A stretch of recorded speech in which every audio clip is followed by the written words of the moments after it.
IIT జేఈలో మంచి rank రానటువంటి విద్యార్థులకు బెస్ట్ ఆప్షన్ సిఎస్ఈఎంఏ కోర్సులు అడ్మిషన్స్ జరుగుతున్నవి. నమస్కారం. శనివారం శని త్రయోదశి రాబోతుంది కదా, మరి ఈ రోజు ఎలాంటి నియమాలు పాటించాలి, ఎలాంటి పరిహారాలు చేస్తే బాగుంటుంది, ఏ రాశుల వారికి శని ప్రభావం ఉంది, ఏ రాశుల వారు ఎలాంటి పరిహారాలు పాటిస్తే ఈ ప్రభావం నుంచి బయటపడవచ్చు, మనకు తెలియజేయడానికి మనతో పాటు ప్రముఖ ఆస్ట్రాలజర్ బ్రహ్మశ్రీ నందిబట్ల శ్రీహరి శర్మ గురువు గారు ఉన్నారు. నమస్తే గురుగారు. వాగర్థావివ సంపృక్తౌ వాగర్థ ప్రతిపత్తయే జగతః పితరౌ వందే పార్వతీ పరమేశ్వరౌ. ఆదిత్యాయ చ సోమాయ మంగళాయ బుధాయ చ గురు శుక్ర శనిభ్యశ్చరాహవే కేతవే నమః. శృంగేరి జగద్గురు పీఠాధిపతులకి, కంచి పీఠాధిపతులకి నమస్కారములు తెలియజేసుకుంటూ కార్యక్రమాన్ని ప్రారంభిద్దాం. గురుగారు, శనివారం శని త్రయోదశి అత్యంత ప్రభావితమైన రోజని, ఈ రోజు పరిహారాలు పాటిస్తే గనుక ఆ శని భగవానుని సంతుష్టిని చేసుకోవచ్చు అని చెప్తా ఉన్నారు కదా. ముఖ్యంగా ఏ రాశుల వారికి శని ప్రభావం ఎక్కువగా ఉంది? అసలు మొత్తం డామినేషన్ ఈ మధ్య కాలంలో షడ్ఘ కుటుంబి తర్వాత ఆయనదే నడుస్తూ ఉంది. సో మరి ఆయన ఎలా సంతుష్టిని చేసుకోవడం, అసలు ఈ రోజు మనం ఏం చేయాలి, ఏం చేయకూడదు, ఎలాంటి పరిహారాలు పాటించాలి, దయచేసి తెలియజేస్తారా? తప్పకుండానమ్మా. మనకు గమనించుకున్నట్లయితే ఈ సంవత్సరం శని త్రయోదశులు కేవలం 4 మాత్రమే ఉన్నాయి. ఓకే, అందులో 2 అయిపోయాయి. ప్రతి సంవత్సరం ఎన్ని ఉంటాయి గురుగారు? దాదాపుగా 6 నుంచి 8 దాకా ఉంటాయి. కానీ ఈ సంవత్సరం చాలా తక్కువగా ఉన్నాయి. 4 వచ్చి అందులో 2 అయిపోయాయి. ఇప్పుడు మే 24వ తారీఖు నాడు వచ్చేది 3వది, మళ్ళీ అక్టోబర్లో వస్తుంది ఇక 4వది. ఇక తర్వాత ఇంకా శని త్రయోదశులు ఈ 2025వ సంవత్సరంలో లేవు.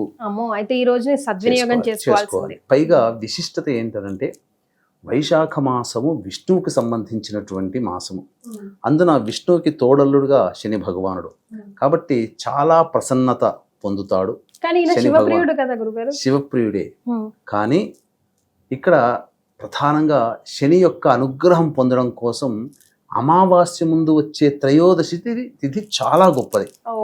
అయితే త్రయోదశి తిథులలో చాలా రకాలుగా వస్తూ ఉంటుంటాయి. అంటే సూర్యోదయానికి త్రయోదశి తిథి ఉండేటువంటి శని త్రయోదశి ఒకటి ఉంటుంది, ప్రదోష కాల సమయానికి తిథి ఉండేటువంటిది శని త్రయోదశి. ఇందులో ప్రదోష కాలానికి స్పర్శ ఉన్నటువంటి త్రయోదశి తిథి చాలా మహిమాన్వితమైనటువంటిది.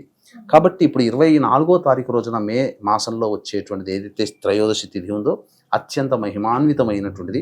మార్చి 29వ తారీఖు రోజున కుంభరాశి నుంచి శని మీనరాశిలోకి ప్రవేశం చేశాడు.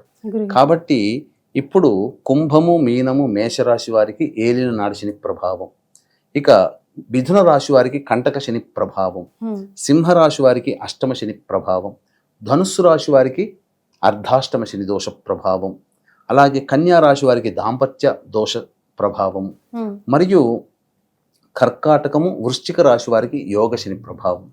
వెరసి మేష, మిథున, కర్కాటక, సింహ, కన్య, వృశ్చిక, ధనుస్సు, కుంభ, మీన రాశుల్లో జన్మించినటువంటి వారికి ఈ శని ప్రభావం ఉంటుంది. ముఖ్యంగా శని నక్షత్రాల్లో జన్మించినటువంటి వారు, శని దశ మరియు శని అంతర్దశలలో ఉన్నటువంటి వాళ్ళు, అలాగే చర్మము, తోలు సంబంధమైనటువంటి పరిశ్రమలు, ఇనుము, స్టీలు రంగంలో ఉన్నటువంటి పరిశ్రమలు, ఏసీ రంగంలో ఉన్నటువంటి పరిశ్రమలు, మట్టితో చేసేటువంటి పరిశ్రమలు ఏవైతే ఉంటాయో అవన్నీ కూడా ఈ సంబంధించినటువంటి వృత్తుల్లోకి వస్తాయి. ఈ యొక్క శని ప్రభావం వలన కలిగేటువంటి నష్టములు ఏంటి అంటే, చాలామంది తిట్టుకుంటూ ఉంటుంటారు, ఈ శని తగిలినట్టు తగిలాడరా ఎవరైనా మనం వెంటబడుతూ ఉంటుంటే, అంటే కర్మదోషము పట్టుకుంటుంది. చాలామంది ఇంతకుముందు అన్నట్టుగా బాధపడుతుంటారు, ఆ బాధలో శని భగవాన్ని తిట్టేసేస్తుంటారు, ఇది ఎక్కడి కష్టం రా, ఈ శని ఇట్లా చేస్తున్నాడు ఏం రాని. కానీ వాస్తవానికి చెప్పాలంటే మనం ఈ శని ప్రభావం ఎందుకు ఎంటర్ అవుతుంది అంటే, కర్మ సిద్ధాంత ప్రకారం చూసుకుంటే మనము పుట్టిన దారభ్యత, జ్ఞాత అజ్ఞాతశ్చ, జ్ఞానము అజ్ఞానము అంటే తెలిసి లేదా తెలియక చేసినటువంటి పాపకర్మల ప్రభావం వెంబడే మనం అనుభవించాము. ఈ ప్రభావం ఎప్పుడు అవుతుందంటే, ఇది కూడుకొని వడ్డీతో సహా మనకు శని సంచారం జరుగుతున్నటువంటి సమయంలో దోష స్థానంలో ఉన్నప్పుడు ఆ శని ప్రభావము గతంలో చేసినటువంటి పాప పనుల వల్ల వడ్డీతో సహా మనం తీర్చుకుంటాం. అంటే ఏమవుతుంది, ఆ పాపకర్మల ప్రభావం వల్ల కష్టాలు ఎదురవుతుంటాయి. కాబట్టి ఈ శని ప్రభావం వలన కష్టాలు వస్తుంటాయి. గత జన్మ కర్మదోషాలు ఈ జన్మల్లో చేసినటువంటి ప్రభావాలు అని చెప్పవచ్చు. అందుకనే మనము ఈ శని భగవానుడికి సంబంధించినటువంటి పరిహారాల్లో అనేకంగా ఉన్నాయి. సాధారణమైనటువంటి పరిహారాలు చేసుకొని కూడా శని ప్రభావాన్ని మనం తగ్గించుకోవచ్చు. ఏంటా పరిహారాలు అని అన్నప్పుడు అయితే ముఖ్యంగా ఏ రాశులకి అంటే ఈ చెప్పినటువంటి మేష, మిథున, కర్కాటక, సింహ, కన్య, వృశ్చిక, ధనస్సు, కుంభ, మీన రాశుల్లో జన్మించినటువంటి వారికి ప్రధానంగా శని ప్రభావం ఉంటుంది. ఏమవుతుంది శని వల్ల అంటే ముఖ్యంగా ధనాన్ని నష్టపోతారు, అనారోగ్య సమస్యలు బయటపడుతూ ఉంటుంటాయి. అలాగే కింది స్థాయి వాళ్ళతో ఇబ్బందులు పడుతూ ఉంటుంటాం. అనవసరంగా మనం ఎవరికి ఒక రూపాయి అప్పు ఇవ్వము, కానీ ఈ శని ప్రభావం వల్ల అడిగిన వెంటనే ఎవరికైనా అప్పులు ఇస్తాం, అవి తిరిగి రాకుండా ఉంటాయి. చేసిన అప్పుని తిరిగి తీర్చుకోలేకపోతుంటాము, ఉద్యోగాలు కోల్పోతుంటాం, వ్యాపారంలో నష్టం వస్తుంటుంది. అలాగే అనేక రకాలైనటువంటి పనులు ఏదైతే మనం మొదలు పెడతామో అప్పటి వరకు స్పీడప్గా ఉండి ఈ శని ప్రభావం రాగానే డౌన్ఫాల్ నెమ్మదిగా అవుతుంటుంది. కొంతమంది స్టాక్స్లలో పెట్టుబడి పెడతారు, డబ్బులు బాగా వస్తాయి, ఫిబ్రవరిలో, మార్చిలో వచ్చుంటాయి. ఏప్రిల్ నెలకు వచ్చేసరికి ఎందుకు కొంతమందికి డబ్బులు తగ్గిపోతుంటుంటాయి, అసలు నష్టపోతుంటారు అని అంటే శని ప్రభావం. కాబట్టి అనేక రకాలైనటువంటి ఇబ్బందులు ఈ శని ప్రభావం వలన కలుగుతాయి. కాబట్టి శనిని ప్రసన్నత చేసుకుంటే ఆ మనిషి ఆనందంగా జీవిస్తాడు. చాలా చేయాల్సినటువంటి పరిహారాల్లో కొన్ని మాత్రమే తెలియచేస్తాను. ఏంటంటే నిజాయితీగా ఉండాలి, కష్టపడే తత్వాన్ని అలవర్చుకోవాలి. ఈ అద్భుతమైనటువంటి మహిమాన్వితమైనటువంటి శని త్రయోదశి కాబట్టి ఇక్కడ ఉదయం 7:16 వరకు ద్వాదశి తిథి ఉంది. ఆ తదనంతరం త్రయోదశి తిథి ప్రారంభమవుతుంది. రేవతి నక్షత్రం ఉంటుంది, మరియు మధ్యాహ్నం తర్వాత అశ్విని నక్షత్రం కూడా ఉంటుంది. కాబట్టి రెండు కూడా మంచి నక్షత్రాలే. 2 రాశులలో సంభవిస్తుంది. విశేషం ఏంటంటే రేవతి నక్షత్రం మీనరాశిలో ఉంటుంది, అశ్విని నక్షత్రం మేషరాశిలో ఉంటుంది. ఇలాంటి 2 రాశులలో శని త్రయోదశి కలిసినటువంటి అద్భుతమైన రోజు మళ్ళీ ఇంకా ఎప్పుడు మనం చూడలేము. ఎందుకంటే ఒకే నక్షత్రము ఒకే రాశిలో ఉంటుంది, కానీ 2 రాశులలో ఈ శని త్రయోదశి అనేటువంటి ప్రభావం ఉండడం వల్ల ఈ 2 కూడా ఏలిన నాటి శని ప్రభావానికి గురయ్యేటువంటి రాశులే. మీనములో రాశి రేవతి నక్షత్రం మీనరాశిలో ఉంటుంది, జన్మ శని అంటారు. తర్వాత అశ్విని నక్షత్రం మేషరాశిలోకి వస్తుంది, కాబట్టి కుటుంబ శని అని అంటారు. కాబట్టి వ్యయ శని, మేషరాశి వారికి వ్యయ శని, అలాగే రేవతి మీనరాశి వారికి జన్మశని ప్రభావం ఉంటుంది. కాబట్టి ఇది అత్యంత విశేషమైనటువంటి ప్రభావవంతమైనటువంటి రోజుగా చెప్పవచ్చు ఈ సంవత్సరం ఉన్నటువంటి శని త్రయోదశిలలో. ఇక పరిహారాలకు వచ్చేసరికి 7:54 లేదా 7:40 వరకు కూడా దుర్ముహూర్తం ఉంటుంది. కాబట్టి స్నానం ఆచరించి 8 గంటలకల్లా దేవాలయానికి చేరుకొని చక్కగా స్వామికి అంటే నవగ్రహాల చుట్టూ శివాయ నమః అంటూ 27 ప్రదక్షిణలు చేసి చక్కగా నల్లటి బట్ట కట్టి నల్లటి ఒత్తితో నల్ల నువ్వుల నూనెతో ఇనుప ప్రమిదిలో కానీ మట్టి ప్రమిదిలో కానీ వేసినటువంటిది దీపారాధన చేసి శివాయ నమః అంటూ 27 ప్రదక్షిణలు చేసిన తర్వాత శనికి తైలాభిషేకం చేయాలి. ఇక్కడ మీరు ఏవైనా చెయ్యగలిసినటువంటివి గుర్తుంచుకోవాల్సిన పాయింట్స్ అనేటువంటివి మనం చెప్పుకున్నాం. అందులో ప్రధానంగా ఉన్నటువంటిది ఏంటంటే ఆ అభిషేకం చేసేటప్పుడు కానీ అర్చన చేసేటప్పుడు కానీ ఏ పూజ ఆ శని భగవానుడి విగ్రహం ముందర చేస్తుంటామో ఆ శని భగవానుడి కళ్ళల్లో కళ్ళు పెట్టి చూడకూడదు, మొహం వైపు చూడకూడదు. ఎందుకంటే మనం ఎప్పుడైతే శని విగ్రహంలో ఆ ముఖాన్ని చూస్తామో ఆ శని యొక్క తీక్ష్ణ దృష్టి మనపై పడుతుంది. కాబట్టి తలకాయ ఉంచుకొని ఆ స్వామికి అర్చన చేసుకోవాలి, అభిషేకం చేసుకోవచ్చు. శివాయ నమః ఓం లేదా ఓం ప్రాం ప్రీం ప్రౌం సహ శనైశ్చరాయ నమః అంటూ అభిషేకం చేసుకోవచ్చు. తర్వాత మర్రి చెట్టులో శివాయ నమః అంటూ 27 ప్రదక్షిణలు చేసి మర్రి చెట్టు కానీ లేదా రావి చెట్టు కానీ చేసి చక్కెర కలిపినటువంటి పాలని ఆ యొక్క మొదట్లో వేయాలి రావి చెట్టు దగ్గర. ఇంకా విశేషంగా ఉంటే ఒక 1/4 కిలో నల్ల నువ్వులు తీసుకొని ఒక రాశిగా పోసి దాని మీద నల్ల నువ్వులతో దీపారాధన చేసి అక్కడ శని పంజర స్తోత్రము 19 సార్లు పారాయణం చేస్తే చాలు. చాలా మటుకు ఈ శని ప్రభావం నుంచి బయటపడతారు. ఇక ప్రదోషకాల సమయం కూడా మనం చెప్పుకున్నాం కదమ్మా. ప్రదోషకాల సమయంలో శని భగవానునికి చాలా విశేషంగా చేసుకోవాలి. ముఖ్యంగా కొన్ని పరిహారాలు ఉన్నాయి.